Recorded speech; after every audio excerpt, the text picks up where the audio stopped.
Yahweh, Barakatah Yahweh Shai, Barakatah Yahweh, Bahasham Yahweh Shai, Bahasham Rakakwadash. Double honors to the apostles and elders of Great Millstone. Peace and salutation of the Akim, pushing out the word in truth and sincerity, the hopeful light around the globe. This is a quick clip that I wanted to share off my man Nino Brown's page real quick. It says, the headline says, man wanted for murdering his child mom in a Philadelphia barbershop. All right, let's hear the case. Ride with you. Some women, I ain't say no HO, I say some women will ride with you, man, if you doing them right. Somewhere in the line, he did something wrong and thought that she forgot about it. Women don't forget about shit. And you gotta understand something about snakes. Snakes don't hiss no in their paper. But out here checking their paper, but he had to go to prison. A man named Speedy out there in Philly. I know if you from Philly, you know Speedy, man. Speedy was an OG. Speedy wasn't playing by the goddamn money. Speedy was out here checking the paper, but he had to go to prison. And when he got out, the first thing he did was shot his baby mama Chip in the goddamn head at the barbershop in broad daylight. 44-year-old Armand Hilton is wanted for murder, robbery, and related charges. Police say he shot and killed Natifa Wade inside a barbershop on Lehigh Avenue on Saturday afternoon. Investigators say Hilton opened fire inside the barbershop, hitting Wade in her torso and head.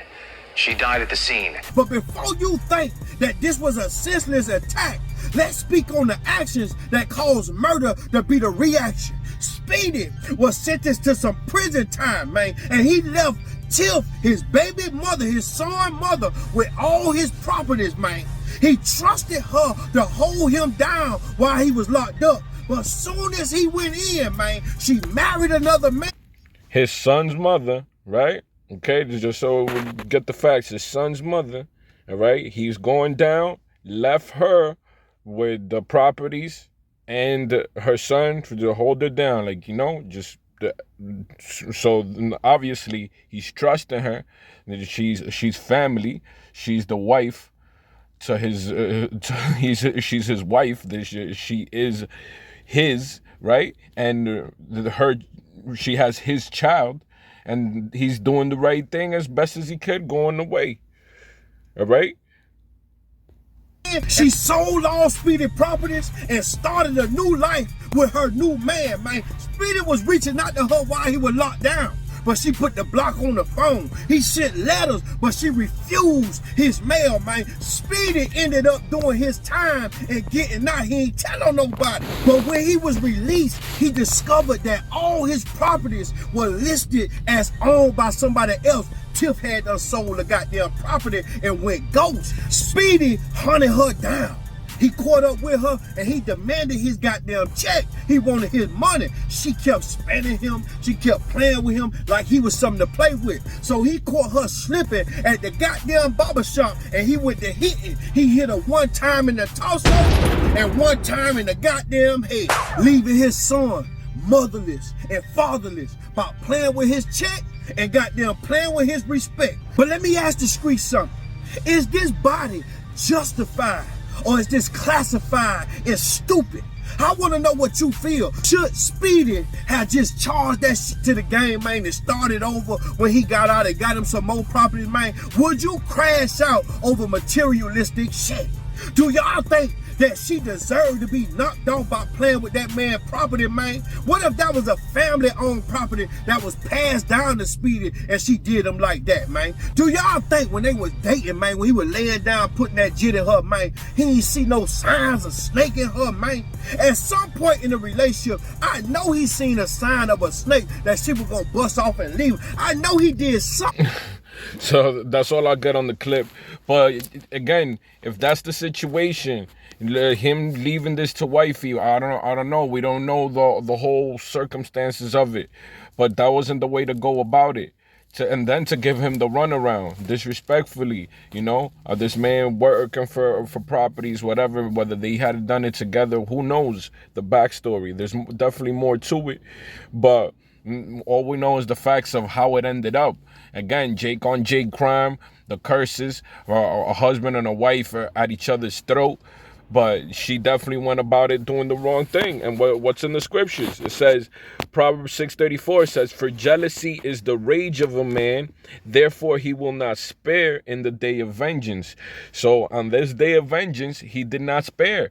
You know, it's unfortunate that it turned out to be this way. Again, the curses, but to leave a man in ruin, to leave a man homeless, leave a man practically to die here, rot in jail, all right? Instead of doing the right thing by him, okay, at least work it out with the properties, if send him his part, right? Because obviously this man took it to heart so seriously that he had nothing to lose, all right?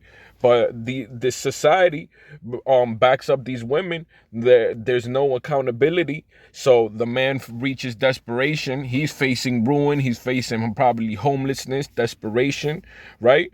And on top of the heartbreak that, damn, the wifey left like that. Now she's with another man, and she then marries another dude with my money, my properties. When I left you this for my son, it's a lot for you to put that on a man, all right? And that's in the scriptures. This is all scripturals. That's why we always say to filter the word through the scriptures. Leviticus 20:10 speaks on it.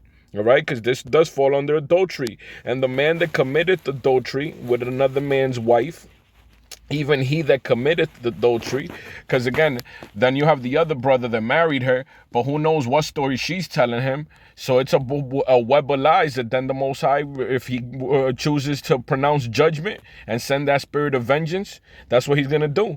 And the man that committeth adultery with another man's wife, even he that committeth adultery with his neighbor's wife, the adulterer and the adulteress shall surely be put to death.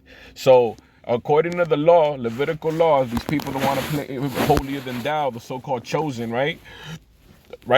The Israelites that are self-proclaimed to be the Israelites today, right?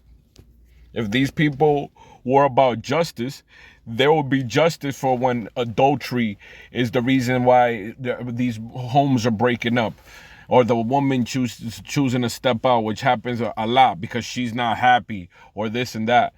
All right, was that bullshit? And again, you're not gonna change man's primal nature if you keep trying to destroy men. All right, batter them. A system doesn't batter them, just continues to bury them alongside this woman for this so-called child support, Satan support bullshit. All right, because no one's saying that you shouldn't support your child, shouldn't be there, provide, but the system is broken, and they definitely profit off of the fact of broken homes. They profit when they have people go their separate ways. All right, that's two different Christmas gifts, two different birthday gifts, two different mortgages, two different people paying taxes. When you split up a home, it just continues as a web of this shit. All right, and they're breaking up homes on purpose. It's an agenda. All right. And it's going to cause this. It's going to cause death, because what does the scripture say? And the man that committeth adultery with another man's wife, this shit all falls under adultery. The divorce game, this wickedness, this freaking, the reason why there's so much power is given even to these women to then be an authority and to put a man through hoops to see his child once the family is fucking broken. It's bullshit.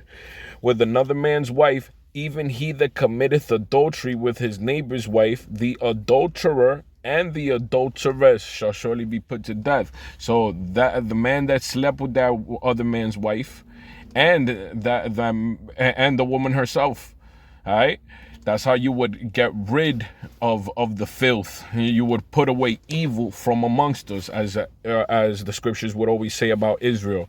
So you put away evil. So again, these are things that are happening nowadays because those are the curses. That's in Deuteronomy 28. We'll get it right here, 28:56. It says, even the tender and delicate woman among you, which would not adventure to set the sole of her foot upon the ground for delicateness and tenderness, her eye shall be evil toward the husband of her bosom and toward her son and toward her daughter. Because this is evil towards her son and towards the husband. It's the fact to take away a father, a son from the father, a father from the son. That's a lot of wickedness. Then you're playing with his money, his livelihood, leave him left to die. On top of the adultery, is just too many factors. So the Lord put that spirit of vengeance in this man to carry out justice. Again, it won't be justice by this wicked judicial system. It's wicked, and they're going to probably try to smoke the brother. But according to the law, how we read, it's righteous. The tender and delicate woman among you, which would not have ventured to set the sole of her foot upon the ground for delicateness and tenderness. She's so delicate and tender that she wouldn't even step too hard, right? Her eye shall be evil toward the husband. So she's going to put the husband through a bad time. She had this man through a bad time, all right? Of her bosom, and tore her son and tore her daughter. So all that, the law in Leviticus is broken, the law in Deuteronomy 28:56, like, you know, the fact that you're being evil toward your husband, all right? The rage that we read about in Proverbs, you know, too many factors, all right? Leaving a man distraught, showing no mercy, left him to show no mercy. Nothing to live for here. Nothing to live for here. Lost everything anyways. So, yeah, I mean, brother probably looked, hopefully he looked with a lawyer, tried to see if he could have found another way. He probably didn't. They kept telling him that he was fucked. He kept running into dead ends, and he had nothing to lose. And he took care of her. So let it be a learning experience. I hope this was edifying. These are end time news. You already know. All praises to Yahweh Bashem Yahushua. Until next time, Shalom.